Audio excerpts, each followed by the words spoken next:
السلام عليكم، كيف دايرين؟ لاباس عليكم؟ نتمنى تكونوا بخير وعلى خير، ومرحبا بكم مره اخرى الفيديو جديد.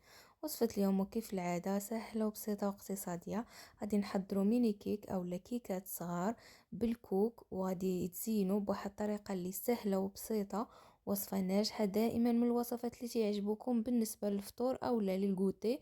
تيجيو رائعين جدا وسهلين في التحضير. فخليكم معايا حتى لاخر الفيديو باش غادي نبداو. اول حاجه بالمكونات على بركه الله غادي نحتاج 2 حبات ديال البيض مع واحد القبيصه ديال الملحه من طبيعه الحال، كاس ديال السكر سنيده او على حسب الذوق، نص كاس او لا اكثر غير بشويه ديال الزيت، ونص كاس ديال الكوك اللي هو جوز الهند او 3 المعالق كبار.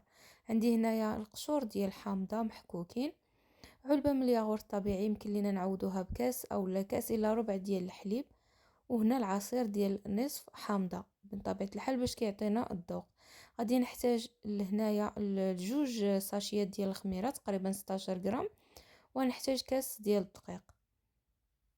بالنسبه لطريقه التحضير فسهله، دائما كناخذ داك البيض مع شويه ديال الملحه، تنزيد عليه داك الكاس ديال السكر سنيده وكنطربو مزيان.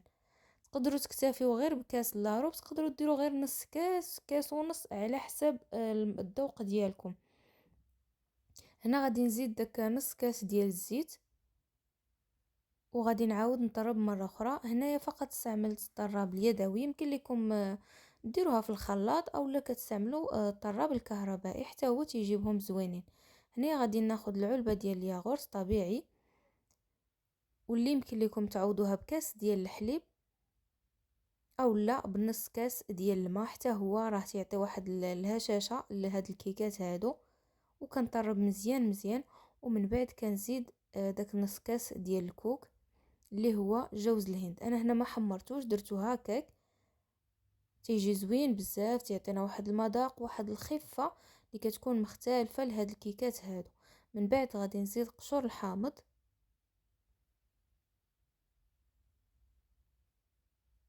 سبق وتقاسمت معكم شحال هذه واحد الكيكه ديال الكوك. لقات واحد الاقبال كبير كبير كبير بزاف على الصفحه في الفيسبوك خصوصا، يعني تقريبا واش الفيديو وصل ل 400 كا ولا اكثر. صراحه كانت ناجحه وبنينه ديك الكيكه هذه، راها تقريبا بحالها فيها واحد التغيير اللي بسيط.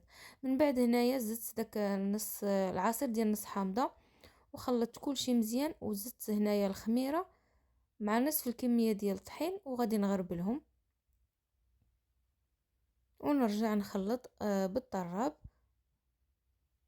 هنا كنبقاو نزيدو الطحين بشويه بشويه لانه عندنا الكوك، فإلا كان الكوك كيتشرب بزاف فراه ما تكتروش الطحين من الاول، ديما بشويه بشويه حتى كنشوفوا القوام اللي كيكون مناسب ديال الكيك. ما نديروش كلشي في الاول باش تجينا ديك العجينه اولا داك الخليط كيجي ثقيل بزاف، فحتى الكيك من بعد ما تيجيناش هشيش وخفيف، تيجي حتى هو شويه قاصح وثقيل. كنرجع كنطرب هنايا مره اخرى، وداك شويه اللي بقى ليا ديال الطحين يعني الكماله ديال الكاس، انا كنعبر بالكاس ديال العنبه اللي كيعبروا به جميع السيدات، اللي هو الكاس ديال الاتاي ديالنا. تنعبر به هو لانه متوفر عند جميع الاخوات، يعني بلا ما نبقاو نعطيو فقط غير بالجرام، باش كل شيء يقدر يصايب هكا هادشي هذا بمقادير ومكونات اللي مضبوطه. بعد ما كنخلط كل شيء كنحصل على واحد الخليط القوام ديالو هو هذا بحال اللي كتشوفوا في الفيديو. غادي نجيب هنايا هاد القوالب الصغيره وغادي ندهنهم بالزبده، وكنرشهم بالطحين من طبيعه الحال. يمكن لكم ديروا مول كبير او ديال الكيكه العادي او المقله الثقيله اللي كنطيبوا فيها شي مرات هكا الكيكه حتى هي كتجي فيها زوينه.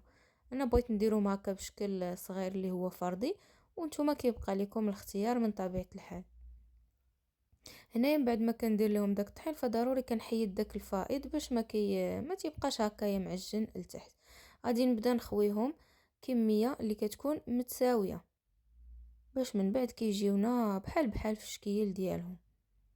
وبالنسبه للفران انا راه مازال ما سخنتوش في هذه المرحله هذه، وكنت مازال ما شعلتش كاع عليه. ديما تنحاول انني نطيب الكيك في الفران اللي ما تيكونش سخون بزاف باش ما تياخدوش الوقت، يعني ما حد الفران تيسخن وهما داك الكيكات تيطلعوا معاه وكيتنفخوا كيجيو يعني دغيا كيطيبوا ما تيتعطلوش بزاف. وفي نفس الوقت ما تيتحرقوش لينا وتيجيو قاصحين. ومن بعد ما كنعمر هاد القوالب هادو كاملين، فغادي نزينهم باللوز ايفيلي. نتوما لكم الاختيار، تقدروا ديروا لوز مهرمش، كاوكاو مهرمش، اولا ترشوهم بالكوك، ولا كتخليوهم يطيبوا عاديين ومن بعد عاد كتزينوهم منين تيطيبوا تيوجدوا. بالنسبه للفران، انا في هذه المرحله هذه عاد شعلته، كنشعل عليه لتحت على 180 درجه، تنديرهم تيطيبوا غير كيتحمروا شويه، وكنشعل عليهم من الفوق باش تاني كيتبدل ليهم اللون ديالهم وصافي. بالنسبه للفران ديال الغاز كنديروهم من الفوق حتى كيطلعوا مزيان وكيتحمروا، وكنهبطوهم شويه كيتحمر لهم الوجه ديالهم. وبنفس الطريقه اللي وجدت بها الكيكات السابقين، فدرتهم هكا، يعني ما درتش ليهم الطاوه ديالهم باش ديك الطاوه منين كتسخن ما كتنفخش، يعني ما كتطلعش الفوق اولا كتهبط لها القاع ديالها، فهي كتجيبهم لينا عوجين كاملين. يعني حطوهم نيشان فوق من الشبكه الا كان عندكم فران ديال الضو. فهاد الطريقه هذه انا كتجيني ناجحه وصراحه وسهله، وكتجيب لينا دوك الحلوى كتكون مقاده، اولا الكيكات كيكونوا مقادين.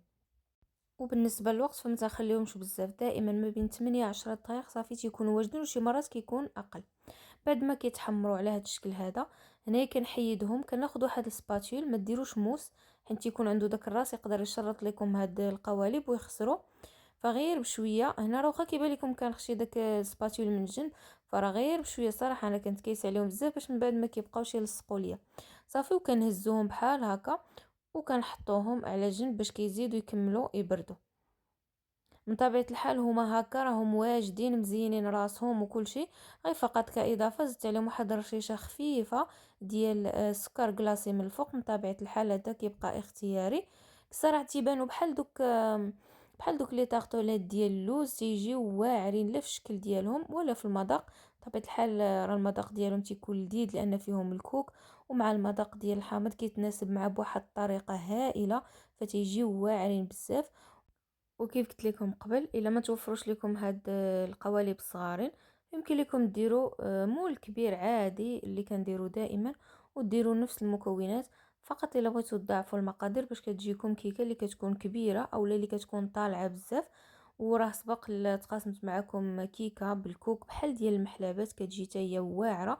يمكن لكم ترجعوا من طبيعه الحال الفيديو راه مازال على القناه. شكرا لكم على حسن الدعم والمتابعه، ومره اخرى ما تنساوش لايك للفيديو. السلام عليكم، ونتلاقاو في فيديو مقبل ان شاء الله.